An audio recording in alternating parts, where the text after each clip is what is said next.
আওয়ামী লীগের সাধারণ সম্পাদক ওবায়দুল কাদেরকে ঘুম পাড়িয়ে তবেই ফিরতে হতো বাসায়। অভিনয় দক্ষতায় দর্শকের মনে জায়গা করে নিতে না পারলেও কাদেরের মনে ঠিকই জায়গা করে নিয়েছিলেন নায়িকা জাহারা মিতু। গত 17 বছর ধরে আওয়ামী লীগকে টিকিয়ে রাখতে সবচেয়ে বড় ভূমিকা পালন করেছেন পুলিশ প্রশাসনের শীর্ষ কয়েকজন কর্মকর্তা। শেখ হাসিনার পতনের পর বেনজির হারুন বিপ্লবের আলোচনায় থাকলেও আড়ালে রয়েছেন আরেক কুশীলব পুলিশের অতিরিক্ত কমিশনার মনিরুল ইসলাম। আয়নাঘর নামে পরিচিত গোপন বন্দিশালার করুণ বর্ণনা দিলেন সাবেক সেনা কর্মকর্তা আব্দুল্লাহিল আমান আজমি। 8 বছর গুম থাকার পর মঙ্গলবার মুখ খুললেন তিনি। জানালেন বহু বছর দেখেননি পৃথিবীর আলো, প্রতিটি মুহূর্ত কেটেছে ক্রসফায়ারের আতঙ্কে। মনে হয় যে কুকুর বিড়াল উঠাইতেছে এরকম। মুসলমানের দেশে এই ধরনের মুসলমান নামধারী অপরাধীরা, মুসলমান যারা ছেলেমেয়েরা গুলিতে মারা গেছে, তাদেরকে হত্যা করা হয়েছে, তাদেরকে কিভাবে অসম্মানজনকভাবে ভ্যান গাড়িতে উঠাইছে। এরপরে শুধু সেখানে শেষ না, থানার সামনে নিয়ে এখানে আগুন জ্বালায় পেট্রোল দিয়ে লাশগুলো পোড়ায় দিচ্ছে। মুসলমানের লাশ পোড়ায় দেওয়া মানে আপনি একটা ভয়ঙ্কর চিন্তা করতে পারেন। যদি অনেকটা চাবাইয়া কথা বলেন, মজা করে বলেন, কিন্তু তিনার কথাগুলা এদিক থেকে ঢুইকা ওদিক দিয়ে কিন্তু বের হয়।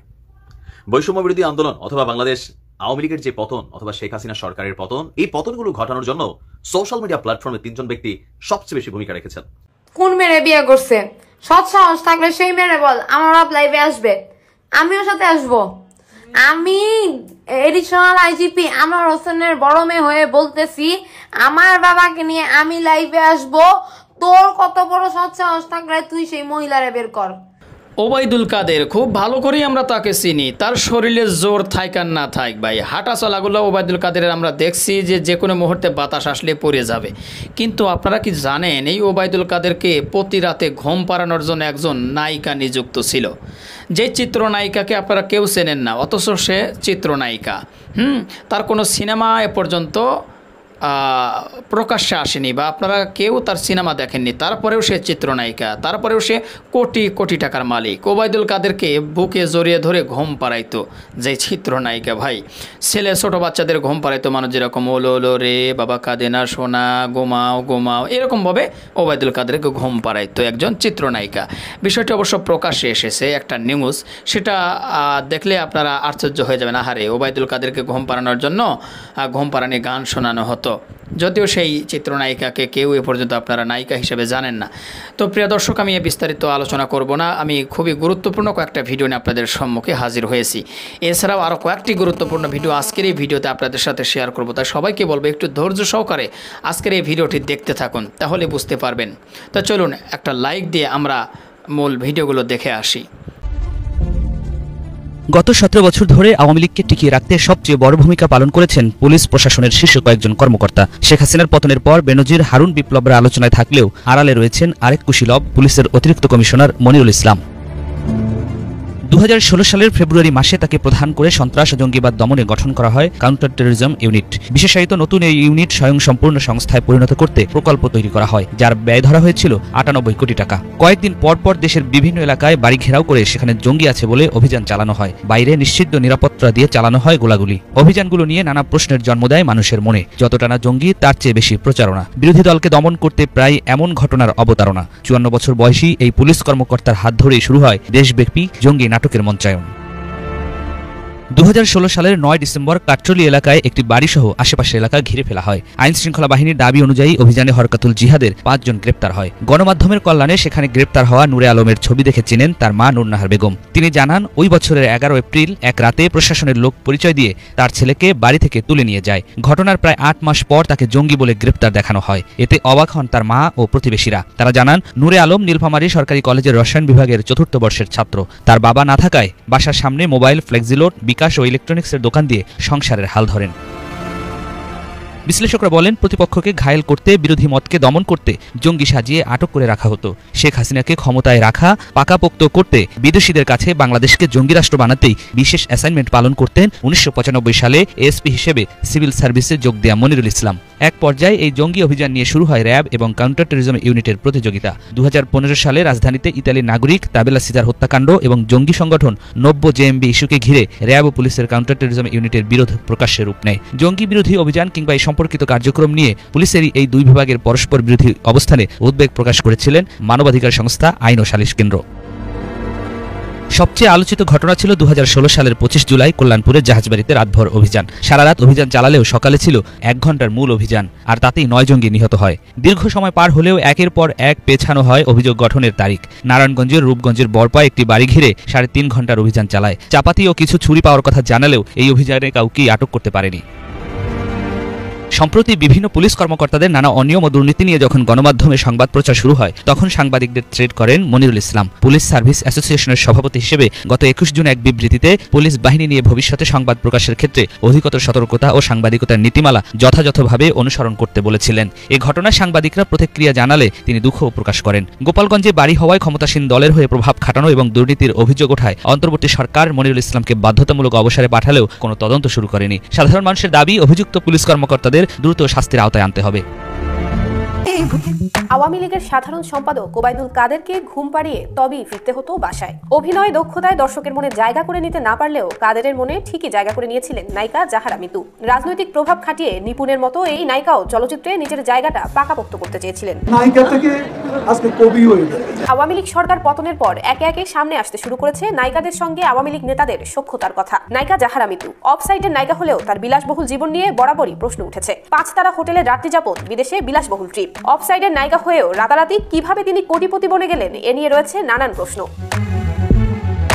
শত ব্যস্ততার মধ্যেও মিতুর বইয়ের মোড়ক উন্মোচন করতে বইমেলায় এসেছিলেন ওবায়দুল কাদের। শুধু তাই নয়, বারবারই মিতুর টানে ছুটে গিয়েছেন সিনেমার বিভিন্ন অনুষ্ঠানে। এরপর রাতারাতি বনে যান মিতুর অভিভাবক। 250-এরও বেশি ডিজাইন অপশন নিয়ে ওয়ালটন স্মার্ট ফ্রিজ, বোঝে আপনার প্রয়োজন। অপরদিকে নায়িকা মিতুও নিঃসংকোচে কাদেরকে অভিভাবক হিসেবেই পরিচয় দিতেন সবার কাছে।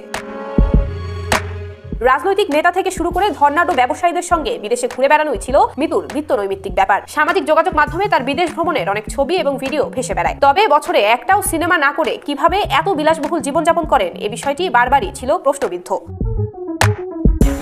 ক্যারিয়ারে শুরু করতে না করতেই ঢাকাই সিনেমার জনপ্রিয় নায়ক শাকিব খান আর কলকাতার তারকা দেবের সঙ্গে জুটি বেঁধে আলোচনায় এসেছিলেন জাহারা মিতু। ওবায়দুল কাদেরের আগে যদিও সাবেক তথ্যমন্ত্রী ডক্টর মুরাদ হাসানের সাথেও সম্পর্কের অভিযোগ উঠেছিল এই নায়িকার বিরুদ্ধে। নিজেকে ফ্যাশন ডিজাইনার হিসেবে পরিচয় দেওয়া মিতু 3 বছর আগে শাকিব খানের বিপরীতে আগুন সিনেমা দিয়ে এফডিসিতে পা রাখেন। যদিও অভিনয়ে আসার আগ্রহ ছিল না বলে জানিয়েছেন এই নায়িকা। এরপর কোভিড মহামারীর কারণে কাজের খরার ভেতরেও প্রায় আধা ডজন সিনেমায় নাম লিখিয়েছিলেন মিতু। দেশে শাকিব খান ছাড়াও নায়ক বাপ্পি চৌধুরীর সঙ্গে জুটি বেঁধে কাজ করেছেন এই নায়িকা। তবে এই সবই রাজনৈতিক নেতাদের সাথে সখ্যতা থাকার কারণেই সম্ভব হয়েছে বলে দাবি নেটিজেনদের। কোন মেরে বিয়ে করছে? সৎ সাহস থাকলে সেই মেরে বল আমার বাপ লাইভে আসবে, আমিও সাথে আসবো। আমি এডিশনাল আইজিপি আমার হোসেনের বড় মেয়ে হয়ে বলতেছি, আমার বাবাকে নিয়ে আমি লাইভে আসবো।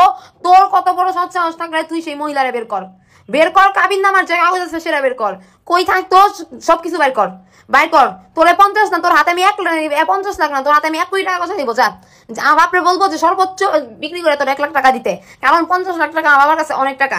তোর মতো তোর মতো তোর বাবার কথা বিয়ে করছিল, হ্যাঁ তোর বাবার কথা বিয়ে করছিল, হ্যাঁ তোর মা ছিল, তোর মা তোর বাবার কথা বিয়ে করছিল। তুই যা আমাদের বাপরে কিছু তোর বাবার কথা বিয়ে করছিল, হ্যাঁ নাকি তুই না যাই সন্ধান কোনটা? তোর মা কয় বেলার কাছে গেছিল?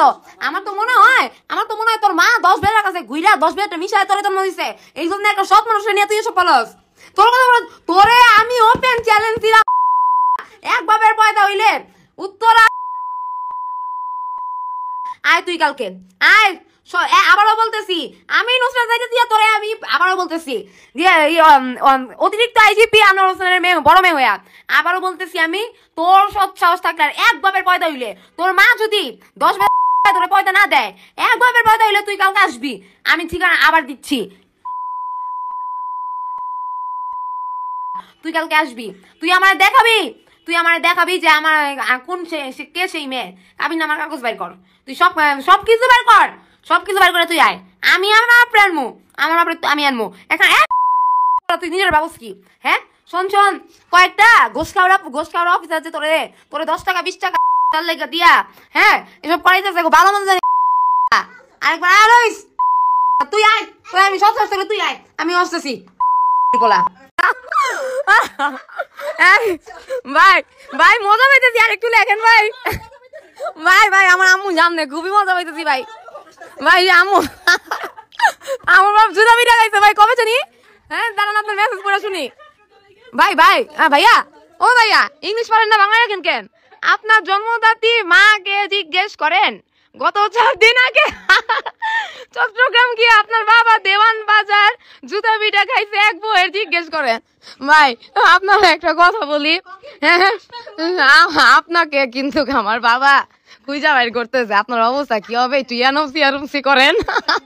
ওই যে আমার মা আমার বাবার এখনই বলতেছে, বাবা তুমি নাকি চট্টগ্রাম দেওয়ান বাজারে 4 দিন আগে জুতা বাড়িয়ে খাইছো। আচ্ছা এই এবার শোন বলা, সাহস থাকলে আর তুই যদি এক মায়ের পয়দা হস, হ্যাঁ এক বাপের পয়দা হস, তোর মা যদি পারার না হয়, পাড়ায় শরীর বেচ্চা খাইতো, হ্যাঁ তোর মা যদি পারার না হয় শরীর বেচ্চা খাইতো অনেক বেলায়, এর মধ্যে একটা তোরে একটা কয়টার ভিতরে পড়ছে আর একটা তুই বাইরে হইছিস, বাপকাটা কেউ জানে না। এক কথায় যেটা বলে না যায় সন্তান ব্রো, তাই হ্যাঁ তোকে আমি বলতেছি তোর মাকে দে, আর সৎ সাহস থাকলে নাম্বারটা একটু দে ভাই, জানতে চাই।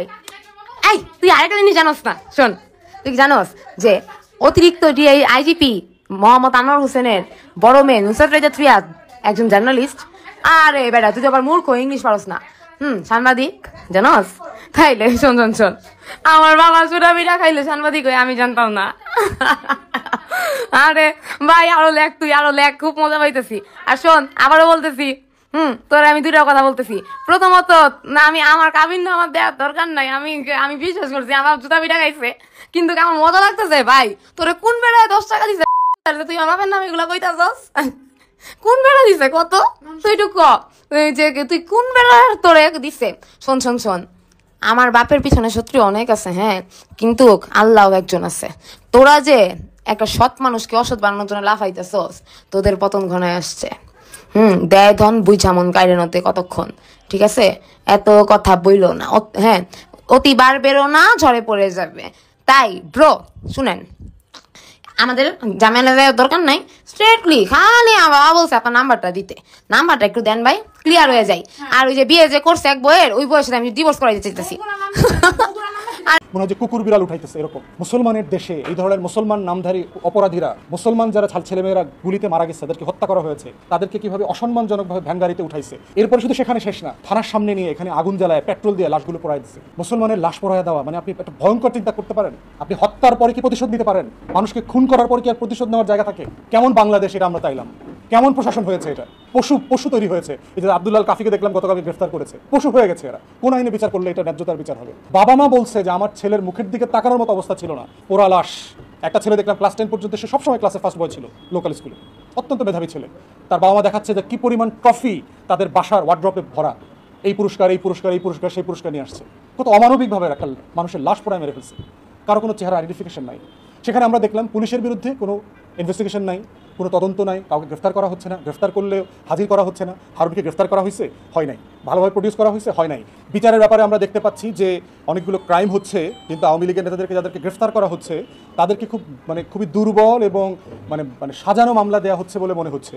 খুনের মামলা দেওয়া হচ্ছে, সালমান এফ রহমান, আনিসুল হক, টুকু, পলক, এরা কেউ খুন করেছে প্রমাণ করা যাবে? আপনি ওবায়দুল কাদেরকে খুনের আসামি হিসেবে নিতে পারবেন, হাসান মাহমুদকে নিতে পারবেন, মাহবুল আলম হানিফকে নিতে পারবেন, নানককে নিতে পারবেন, মির্জা আজমকে নিতে পারবেন।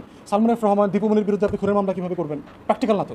এই জন্য আমরা বলছি যে এই মামলার নাটক যেটা আমরা গত 16 বছরে দেখেছি, যে প্রায় 1,32,000 মিথ্যা রাজনৈতিক মামলা হয়েছে, প্রায় 52 লক্ষ রাজনৈতিক নেতাকর্মী, বিএনপি, জামাত, শিবির, ছাত্রদল, যুবদল, হেফাজতের লোকদেরকে আপনারা বিড়ম্বনা স্বীকার করেছেন, ঘরছাড়া করেছেন। এই ধরনের মিথ্যা মামলা আমরা দেখতে চাই না। এই ধরনের মিথ্যা মামলার ভবিষ্যৎ কি দেখেন? আজকে দিনে দিনে সব মামলা শেষ হয়ে যাচ্ছে না? আদালত থেকে প্রশাসনিক অর্ডারে জেলখানা থেকে বের হয়ে আসতেছে না? আপনারা কি সেটা চাচ্ছেন? কয়দিন পর একটা এক্সিকিউটিভ অর্ডার দিয়ে যাদেরকে অন্তর্বর্তীকালীন সরকারের সময় গ্রেফতার করা হয়েছে তাদের সবাইকে আপনি বের করে দেবেন, মাফ করে দিলেন, ভুয়া মামলা, প্রমাণ নাই। এটা তো আমরা চাই না। আমরা এই জন্য চাচ্ছি প্রশাসনিকভাবে খুব সিরিয়াসলি তদন্ত করে ন্যায্যতার ভিত্তিতে রাইট বিচারটা করা দরকার। যে যেটার জন্য যোগ্য, যে যেটার আসামি, তাকে সেটার আসামি করা দরকার। ন্যাক্কারজনক নৃশংস ঘটনা, বিভৎস ঘটনা আমরা দেখলাম। 6টা লাশ, কতটা মানুষ, পশু পাখি মারা গেলেও এতটা অভদ্রভাবে লাশ হ্যান্ডেল করে না। আপনারা জানেন যে আমরা ইসলাম ধর্ম মোতাবেক আমরা লাশকে কি পরিমাণ সম্মান করি। কোনো ধর্মে লাশকে এত সম্মান করে দাফন করবার কালচার নাই। যদি অনেকটা চাবাইয়া কথা বলেন, মজা করে বলেন, কিন্তু তিনার কথাগুলা এদিক থেকে ঢুইকা ওদিক দিয়ে কিন্তু বের হয়। বৈষম্য বিরোধী আন্দোলন অথবা বাংলাদেশ আওয়ামী লীগের যে পতন অথবা শেখ হাসিনা সরকারের পতন, এই পতনগুলো ঘটানোর জন্য সোশ্যাল মিডিয়া প্ল্যাটফর্মে 3 জন ব্যক্তি সবচেয়ে বেশি ভূমিকা রেখেছেন। নাম্বার 1 সাংবাদিক ইলিয়াস, নাম্বার 2 পিনাকি ভট্টাচার্য বা ভট্টাচার্য, নাম্বার 3 কনক সারওয়ার। আর বাকি যারা আছেন আমি মনে করি যে তারা হচ্ছেন প্রথম 3 জন। ডক্টর ইউনূস সাহেবের সরকার আসার পর নবনির্বাচিত যে উপদেষ্টা কমিটি আছে সেই কমিটির বিভিন্ন অ্যাক্টিভিটিস বা কর্মকাণ্ড নিয়ে ইতিমধ্যে সমালোচনা শুরু হয়েছে। একসময় বিএনপি বা বিপরীত যে দলগুলো ছিল আওয়ামী বিরোধী, সেই শক্তিগুলোর প্রধান একজন স্পিকার যিনি কথা বলতেন বাংলাদেশে বসে, যিনি ছাত্রলীগ, যুবলীগ, আওয়ামী লীগের হাতে নির্যাতনের শিকার হয়েছেন, বাংলাদেশ ঢাকা বিশ্ববিদ্যালয়ের আইন বিভাগের যিনি সম্মানিত শিক্ষক আছেন doctor Asif Nazrul sir. Just হচ্ছে আজকে 15 থেকে 18 দিন এই আসিফ নজরুল স্যার এখন অনলাইনে বলেন, আমরা বিএনপির তো ডাইরেক্ট বক্তব্য শুনছি না, অনলাইনে যারা এই প্ল্যাটফর্মটাতে কাজ করেন তাদের কাছে চক্ষুশূল হয়ে গেছে ডক্টর আসিফ নজরুল আসলে প্রেক্ষাপটটা কি। তবে একটু ব্যতিক্রম ভূমিকা আছেন সাংবাদিক ইলিয়াস। তিনি মনে করছেন যেভাবে যা চলছে ফাইন, এখানে অতিরিক্ত তাড়াহুড়ার কোনো কিছু নাই। আবার কনক সারওয়ার অথবা ডক্টর পিনাকি ভট্টাচার্য ডাক্তার, তিনি আবার সম্ভবত পিএইচডিও করছেন, যাই হোক, তিনারা আবার ডক্টর আসিফ নজরুলের ইস্যুতে শক্ত ভূমিকা রাখছেন। আসিফ নজরুলকে সম্ভবত এরকম অপমান এর আগে মানে ছাত্রলীগের হাতে বেশ কয়েকবার হয়েছে, শব্দগুলো ছিল জামাত বিএনপির এজেন্ট অথবা রাজাকার সামহাউ, এরকম বক্তব্য ছিল। কিন্তু এবার হাউন আঙ্কেল, এই মুহূর্তে সারা বাংলাদেশে খুবই নিম্ন শ্রেণীর একটা ওয়ার্ড হচ্ছে হাউন আঙ্কেল। কেন ডক্টর আসিফ নজরুল ইসলামকে পিনাকি ভট্টাচার্য হাউন আঙ্কেল বলে অভিহিত করলেন? প্রসঙ্গটা হচ্ছে আমাদের আসিফ নজরুল তিনি যে অফিসটাতে বসেন, মানে আইন মন্ত্রণালয়ের সেই অফিসটার মধ্যে পেছনে যে বোর্ড আছে সেখানে একটা ছবি আছে, ছবিটা দেখছেন আপনারা, এটা হচ্ছে বঙ্গবন্ধু শেখ মুজিবুর রহমানের ছবি। এই ছবিটা বেসিক্যালি ওনার প্রবলেম, পিনাকির প্রবলেম। পাশাপাশি আওয়ামী লীগের রাজনীতিকে নিষিদ্ধ করার ইস্যুতে আইন মন্ত্রণালয় বা আমাদের সুপ্রিম কোর্ট ইস্যুতে যে রায়টা আসছে, সেই রায়টার কয়েকদিন আগেই ডক্টর আসিফ নজরুল ইসলাম পাশাপাশি বিএনপির মহাসচিব কিন্তু একই কথা বলেছেন যে আওয়ামী লীগকে নিষিদ্ধ করা হোক, এটা আসলে কেউই চায় না। তবে যারা অপরাধী, যারা অন্যায় করেছে, জুলুম করেছে, হুকুমের আসামি, তাদের দৃষ্টান্তমূলক শাস্তি হবে। ডেমোক্রেসিকে ডাকতলে আওয়ামী লীগকে আদালত কর্তৃক নিষিদ্ধ করার সুযোগ নেই, আর করলেও যেগুলো টিকবে না, জামাতের রিফর্ম করাটাই তারই প্রমাণ, তাই না? তো এই ইস্যুগুলোতে তিনি কেন এতটা নমনীয় ভাব পোষণ করছেন, এই বিভিন্ন অ্যাক্টিভিটিসের কারণে কিন্তু ডক্টর আসিফ নজরুল ইসলামের বিরুদ্ধে শক্ত অবস্থান আছে পিনাকি।